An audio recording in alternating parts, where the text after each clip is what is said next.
ও পড়বে, তোর দরকার নেই, ও যা পাবে কোথায় তখন। তো আজকে সকালবেলা ব্লগটা দেরি করে বানাচ্ছি বলতে কি বলো তো, মানে সকালবেলা ঘুম থেকে উঠেছি, এক্সারসাইজ করা হয়ে গেছে, লেবু জল খাওয়া হয়ে গেছে, ধ্যান করা হয়ে গেছে, সব হয়ে গেছে, ঠিক আছে। ছোটো মাসি এসে মায়ের সাথে একটু কথা বলিনি, কথা বলে তারপর ঠিক আছে, তারপরে দেখি নিজের কাজগুলো সব তাড়াতাড়ি করতে হবে। আজকে উঠতে দেরি হয়ে গেছে, কালকে রাত্রেবেলা শুতে দেরি হয়ে গেছিলো, আর ভালো লাগে না ট্রেনে করে আসতে। ট্রেনে করে আসলেই দেরি হয়, অবস্থায় দেখো, পড়াশোনার জন্য সব জিনিস।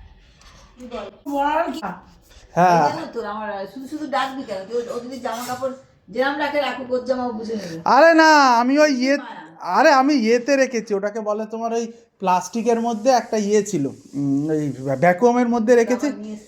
হ্যাঁ কি ভারী দেখ, বুঝতে পেরেছো? এই দেখো মাসিকে দেখাচ্ছে, ছোট মাসিকে দেখাচ্ছে। ভালো ভালো, সে তো বুঝেছি। তাই এগুলো কি কুকুরে যাবে তো? হ্যাঁ কালকে খুলেছিল। আরে দাঁড়া, আমি একটা কথা বলি, দাঁড়া। তোর চিন্তা করবি না, তুই ওর চিন্তা করবি। ও আমি আমার যদি এটা কুকুরে যায়, ও পড়বে, তোর দরকার, ও পড়বে, তোর দরকার নেই, ও যা পাবে কোথায় তখন করছে লন্ড্রিতে যদি দেয় ও, তাও ঠিক হবে না। তোর না এইগুলো করিস বলে আমার ভালো লাগে। তাও ঠিক হবে না, না হবে তোর কি না হবে, তো ও কি পড়ে অফিস যাবে সেটা তো তুই চিন্তা করবি না, আমি করব। আমি না পড়ে যাবে, এই জিনিসটা এরকমই। হ্যাঁ ওটা ভ্যাকুয়াম বলে, মানে এর মধ্যে রাখলে কোকড়াবে না। দেখবি তুই শুধু একদিন থাকবি, তাতে এই দেখ শোন এবার তো জামা এত সময় নেই বাবা, চেঁচায় তোর মা, চেঁচাতে পারে কিন্তু খুব। আমি দেখলাম তো গলা আছে, যেতে পারতো মানে বলতো আমাকে একটা ব্লেড দিয়েছো, ব্লেড আছে তোর কাছে? নেল কাটারটা দে, চামড়াটা উঠে যাচ্ছে, এটা ব্যথা হবে ওখানে। আমার মাকে কিছু বোঝানো যে কি টাফ, তোমাকে কি যে বলবো, মাকে বোঝানো যে কি টাফ। এখন ঘড়িতে বাজে প্রায় 1টা বাজতে গেল। তা আজকে তোমার দিন কেমন যাচ্ছে? ভালো না। হ্যাঁ কেন? ভালো কি করে? কেন, কি সমস্যা?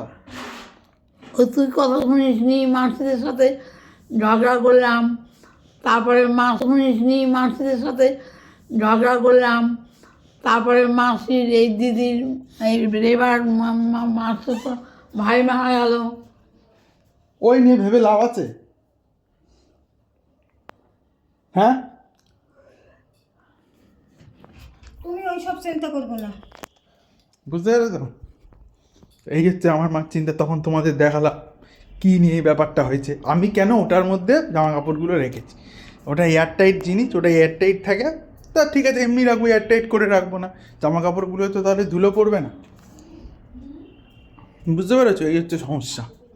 তো যাই হোক, এখন একটা ভিডিও হবে এডিট করা হয়েছে, যত তাড়াতাড়ি পারছি এডিট করছি। এবার চেষ্টা করি সে বাজারে যেতে পারবো কি না জানি না, স্টোরিটা যে কাজগুলো টার্গেট নিয়েছি সেগুলো কতটা কমপ্লিট করতে পারি সেটা দেখার। আর এখন একটু জুতোটা সাফ, একদম নোংরা হয়ে রয়েছে, দেখতে পাচ্ছ? এই জুতোটা আজকে একটু পরিষ্কার করতে হবে জুতোটা। ভূমিকম্প হলো, এটা ভূমিকম্প মানে লিটারালি মানে কেঁপেছে, লিটারালি দরজাটা যথেষ্ট ভালো কেঁপেছে। মানে আমাদের যে এই ওপরের যে ঘরটা তোমাদের দেখায়নি, ঘরের দরজা লিটারালি কেঁপেছে। আমি অতটা প্রথমে গুরুত্ব জানি কি না কি হয়েছে, লিটারালি কেঁপেছে ঘরটা, সালা আমি অতটা বুঝতে পারিনি।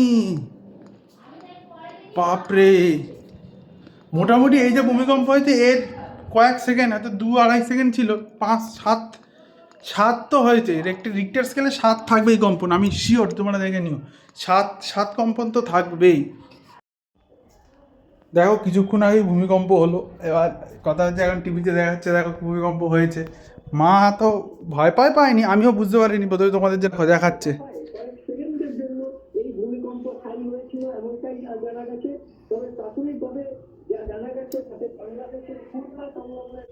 বুঝতে পেরেছো? তো যাই হোক, এর ডিটেলসটা জানি না, বাট ঘরে ছিলাম, কখনই চাইবো না, কেউই চাইবে না ক্ষতি হোক কারোর, কোনো হতাহত তো একটু হালকার উপর দিয়ে গেছি আমরা। তো যাই হোক, এখন ভাই চান করতে হবে, চান করে এসে এবার ওই কটা ভিডিও এডিট করতে হবে, তারপর আজকে আবার বাজারে যেতে হবে একটু।